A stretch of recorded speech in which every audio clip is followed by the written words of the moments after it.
जय हिंद दोस्तों, स्वागत है आपके अपने YouTube चैनल छत्तीस क्लासेस पर। आशा करता हूं कि आप स्वस्थ होंगे, मस्त होंगे और तंदुरुस्त होंगे। निर्देशांक ज्यामिति आज हमारा टॉपिक रहेगा और इसे इंग्लिश में हम कोऑर्डिनेट ज्योमेट्री भी कहते हैं। अगर आप चैनल पर हमारे नए हो तो कृपया हमारे चैनल को सब्सक्राइब कर दीजिए और बेल आइकन को ऑल पर कर दीजिए। आज हम इसके बारे में जानेंगे, ना कि कोई अभ्यास सरल करने वाले हैं। आज हम इसकी क्या रखने वाले हैं, नींव रखने वाले हैं। नींव रखने वाले हैं, जिससे घर बनाया जाता है तो सबसे पहले क्या रखा जाता है, नींव रखा जाता है। तो सेम उसी प्रोसेस से आज निर्देशांक की मैं आपको नींव मजबूत करने जा रहा हूं। इसमें क्या लगा रहा हूं, सरिया लगा रहा हूं, सीमेंट लगा रहा हूं, बहुत चीजें लगा रहा हूं। तो ध्यान से देखिएगा, बहुत इंपॉर्टेंट टॉपिक है ये, आपको हर जगह मिलेगा। तैयारी भी कंपटीशन लेवल की करोगे उसमें भी मिलेगा। कक्षा 12 तक तो आपका पीछा छोड़ेगा ही। इसकी एक अलग भी बुक बनी है, हमको लगता है 12 में हमको लगता है देखा अपने भैया की, तो अलग है वो। तो कोऑर्डिनेट ज्योमेट्री, इसका मैं आपको न्यू मजबूत करूंगा, तो ध्यान से देखिएगा।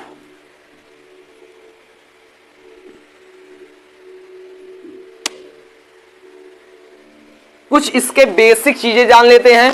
तो ये जो आपकी कोऑर्डिनेट ज्योमेट्री है भैया, कोऑर्डिनेट ज्योमेट्री है, तो जैसे आप कक्षा 10 का देखोगे तो पूरा ये पढ़िए। देखो किसने किया, निर्देशांक ज्यामिति का चलन सर्वप्रथम फ्रांसीसी दार्शनिक रेनी देकार्ते ने किया।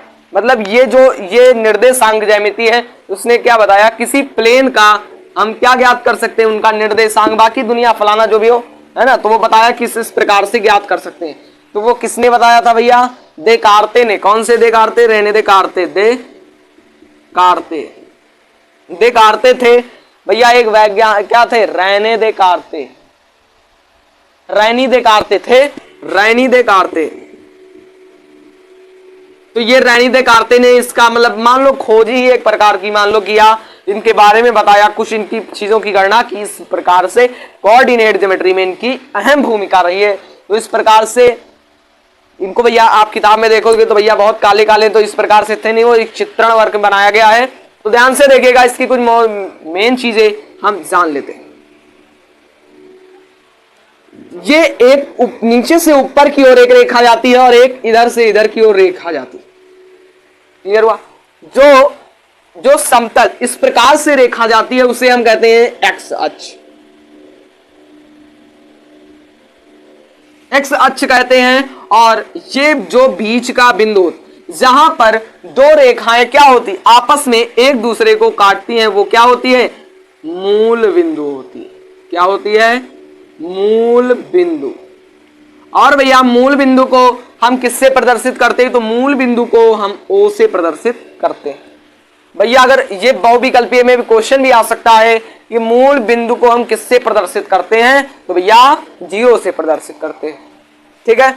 अब इधर वाला जो होता है ये एक्स डैश होता, ये एक्स अक्ष है, ये एक्स डैश अक्ष है, ये एक्स अक्ष है, ये एक्स डैश अक्ष है। ये वाला आपका वाई अक्ष है भैया, वाई अक्ष है, और ये वाला वाई डैश अक्ष। क्लियर हुआ। एक्स अक्ष क्या है, जिधर पर धनात्मक दूरी चली जाए। धनात्मक का मतलब पॉजिटिव नंबर, मीन हम एग्जांपल फॉर 1 2 3 4 5, ये इधर चल रहे हैं, ये किधर के हैं, 1 2 3 4 5, ये किसके हैं, पॉजिटिव के हैं, धनात्मक पूर्णांक है। ये सब क्या है, धनात्मक है। और जब धनात्मक की स्थिति आती है तो वो क्या होती है, एक्स अक्ष पर स्थित होती।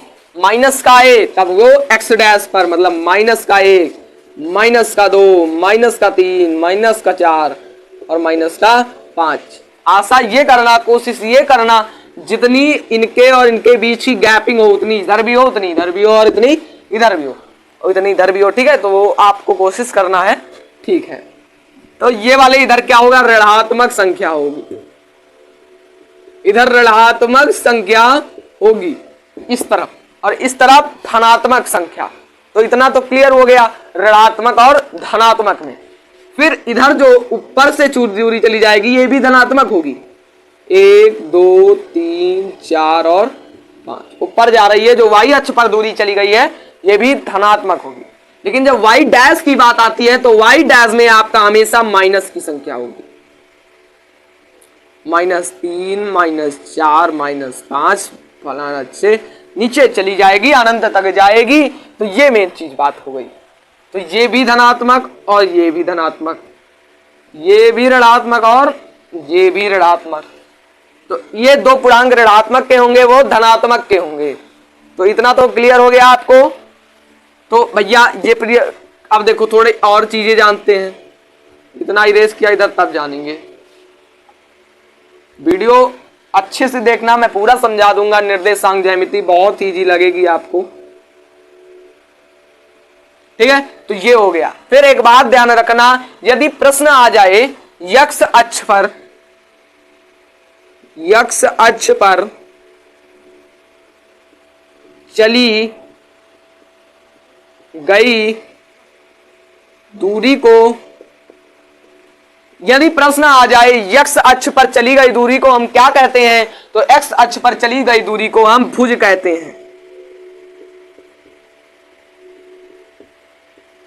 x अक्ष पर चली गई दूरी को हम भुज कहते हैं भैया, क्या कहते हैं, भुज कहते हैं। तो देखो मार्कर भी धीरे चल रहा है तो मैं थोड़ा इंक भर लेता हूं, तब तक आप ये सब देखिए ध्यान से। तो ध्यान से देखना भैया, अब मैंने इंक भी भर लिया है, अब इसको मैं इरेज करके फिर से बताता हूं आपको। तो सिंपली आपको ध्यान से देखना है, x अक्ष पर चली गई दूरी को हम क्या कहते हैं, x अक्ष पर चली गई दूरी को भुज कहते हैं भैया। क्या कहते हैं, भुज कहते। x अक्ष पर जो भी दूरी चली जाएगी, मतलब इस रेखा पर जो भी दूरी चली जाएगी उसे क्या कहेंगे, भुज कहेंगे। और y अक्ष पर, y अक्ष पर चली गई दूरी को कोटि कहते हैं।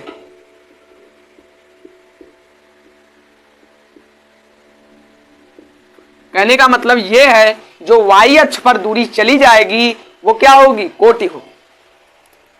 एग्जाम्पल फॉर एक निर्देशांक लिखा हुआ है 1,2, तो जो पहला लिखा होगा वो x होगा, दूसरा जो होगा वो y होगा। x वाला, अब यहां पर एक आपके माइंड में आ गया प्रश्न, x वाला जो है वो हमने सर ने बताया था कि x अक्ष पर चली गई दूरी को हम भुज कहते हैं। तो इसका मतलब एक जो है वो क्या है, भुज हो गया। फिर हमारे प्रश्न एक दिमाग में ये उत्पन्न होता है कि सर ने बताया था y अक्ष पर चली गई दूरी भुज होती, तो भैया इधर वाला तो भुज है, तो ये वाला क्या होगा, कोटि होगा। कोटि, y अक्ष पर चली गई दूरी भुज और x अक्ष पर चली गई भुज होती है, y अक्ष पर कोटि। तो इतना क्लियर हुआ। तो ये दो जो है आपका क्या है, कोटि। तो सिंपली आपको भुज और कोटि के बारे में भी पता हो गया। फिर आगे कुछ चतुर्थांश के बारे में जानते हैं। तो ये भैया नोट भी करते रहना, दिमाग में भी नोट कर लेना। मैं एक बार इस फिगर को फिर से बनाता जिससे आपको स्पष्ट समझ में आ जाए। आज निर्देशांक समझ में आ जाएगा कि किसके पल्ले हम पड़ गए हैं भैया।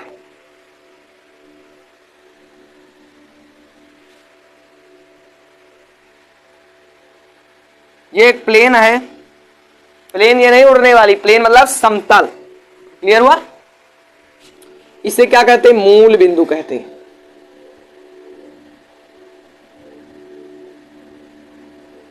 और एक बात ये भी प्रश्न आता है, मूल बिंदु का निर्देशांक बताइए। तो मूल बिंदु का निर्देशांक 0,0 होता है।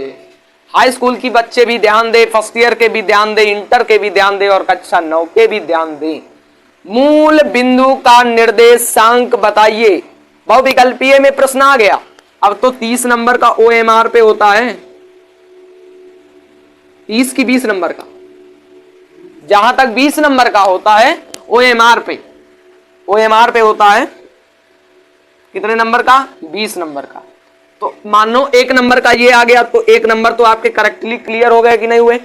अभी बहुत इसमें है जो आपके इसी चैप्टर से टेस्ट में भी आ सकते, तो ध्यान से देखना, क्लियरली आपको समझ में आएगा।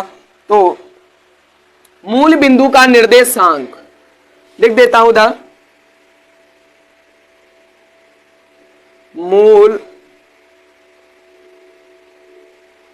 बिंदु का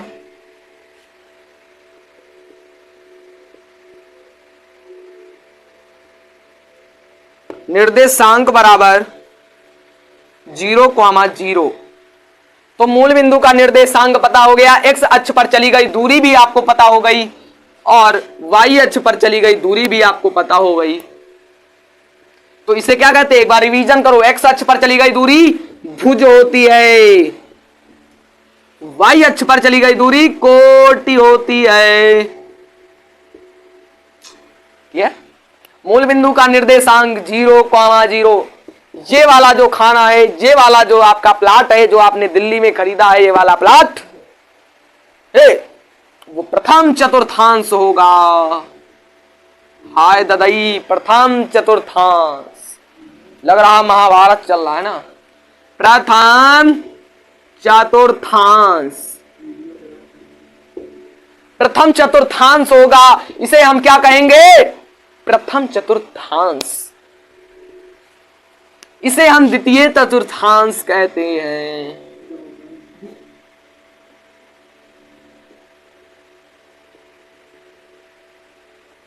ये प्रथम हो गया, ये दूसरा, मतलब इसे हम पहला, इसे दूसरा, इसे तीसरा, इसे चौथा, तो इसे क्या कहते हैं, तृतीय, तृतीय चतुर्थांश, चतुर्थांश, और ये चतुर्थ चतुर्थांश।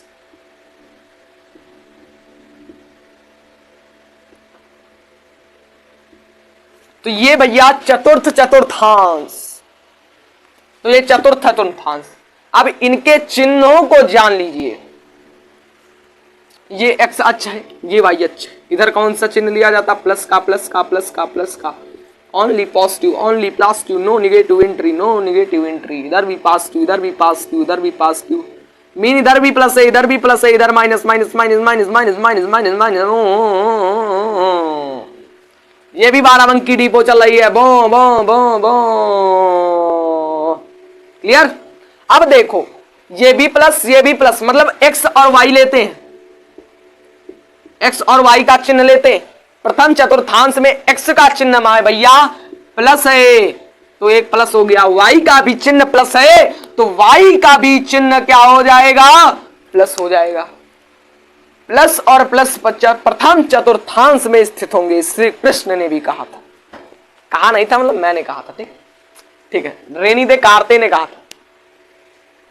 दूसरा, एक्स और वाई अगर लेंगे तो एक्स कौन सा है, ये वाला, वो एक्स डैश है लेकिन एक्स ही माना, तो एक्स का चिन्ह माइनस है, तो एक्स का माइनस हो जाएगा। वाई का प्लस है, तो वाई का प्लस हो जाएगा। तो माइनस प्लस, कोई पूछ ले द्वितीय चतुर्थांश का चिन्ह बताइए, तो बताओगे कि भुज जो होता है वो माइनस होता है और कोटि प्लस होती है।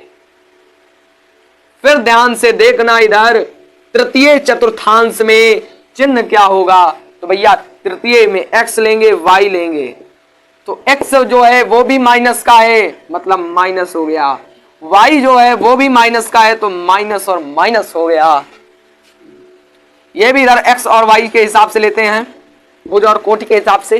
तो एक्स क्या है, एक्स इसमें देखो प्लस का है, तो एक्स प्लस हो जाएगा। वाई क्या है, वाई ये वाला माइनस का, तो इसका चिन्ह भी क्या हो जाएगा, माइनस हो जाएगा। एक दृष्टि से इसे समझना हमारा परम कर्तव्य है। प्रथम चतुर्थांश एक्स कामा वाई, मतलब प्रथम जो प्रथम चतुर्थांश होता है उसका चिन्ह प्लस प्लस होता है। द्वितीय चतुर्थांश में इसका चिन्ह माइनस और प्लस होता है। तृतीय चतुर्थांश में इसका चिन्ह माइनस और माइनस होता है, और चतुर्थ चतुर्थांश में इसका चिन्ह प्लस और माइनस होता है। ठीक है, बहुत बढ़िया, समझ में आया होगा, है ना। तो इसमें और तो कुछ बचा नहीं हमको लगता। चलो सवाल बताते थोड़े बहुत इसमें, क्या है ना। यदि आपसे पूछ लिया जाए एक बात और है, यदि आपको निर्देशांक लिखने की बात आ जाए, निर्देशांक,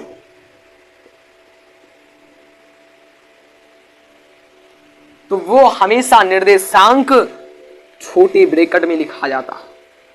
से भुज आपका 2 है, कोटि आपकी 3 है, तो इस प्रकार से ब्रैकेट में लिखोगे। क्लियर हुआ?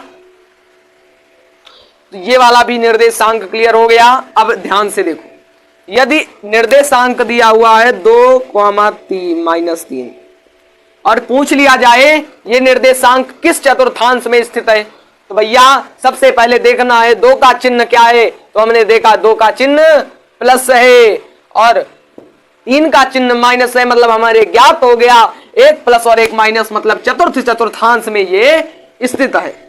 और यदि माइनस ना लगा हो तो हम जान जाएंगे दोनों तरफ प्लस है, दोनों तरफ प्लस है, मतलब कहने का मतलब इसमें भी प्लस और इसमें भी, दोनों में प्लस है, जान जाएंगे प्रथम चतुर्थांश में स्थित है। और कहीं 2 के आगे माइनस लग जाए और पूछ लिया जाए सरकार किस चतुर्थांश में ये बालक स्थित है, तो बता देना कि किसी ने पढ़ाया था आपको। देख लेना -2 इसमें है, माइनस यहां पर है, प्लस इसमें है, प्लस इसमें है, कट से उसको बता देना बढ़िया बाल में बढ़िया करके द्वितीय चतुर्थांश में स्थित है। तुरंत बताना किसमें स्थित है, द्वितीय चतुर्थांश में स्थित है। पूछेगा तुम्हें इससे किसने पढ़ाया, कह दो क्षत्रिय क्लासेस ने पढ़ाया। ठीक है, तो ये चतुर्थांश क्लियर हो गया होगा। फिर प्रश्न देता हूं, अभी मानूंगा कहां, कुछ होमवर्क देता हूं, उसको घर से बताना। पहला नंबर है निम्न के चतुर्थांश,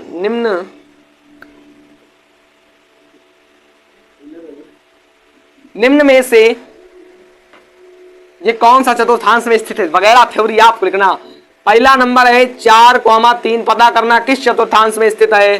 दूसरा सवाल है -3, -2, इसमें तीसरा देखो 4, -7 हो गया और चौथा हो गया 7, -7 और पांचवा हो गया 3, 7। ये क्लियर हो गया। तो अब इसमें ध्यान देना, इसमें भैया प्लस है, इसमें भी प्लस, तो मतलब प्लस प्लस प्रथम चतुर्थांश में स्थित। इसमें भी देखो माइनस है, मतलब हमने जाना था तृतीय में स्थित है, ये तृतीय में हो जाएगा। ये एक प्लस है, एक माइनस है, मतलब चतुर्थ में स्थित है। ये किसमें स्थित है, चतुर्थ में। एक प्लस है, एक माइनस है, मतलब ये चतुर्थ में स्थित है। दोनों प्लस है, मतलब पहले में स्थित है। क्लियर हुआ? चलो इसको माइनस कर लो, तो ये किसमें हो जाएगा, दूसरे में हो जाएगा, ये पहले में। तो पहला, तीसरा, चौथा, चौथा, तीसरा। क्लियर हुआ? तो ये आपको होमवर्क करना, मैं इरेज किए दे रहा हूं, अपने मन से लगाना, फिर थोड़े बहुत देखना, क्लियर हो जाएगा। निर्देशांक में आपको कोई पिछाड़ नहीं सकता, गारंटी लेता हूं। जय हिंद।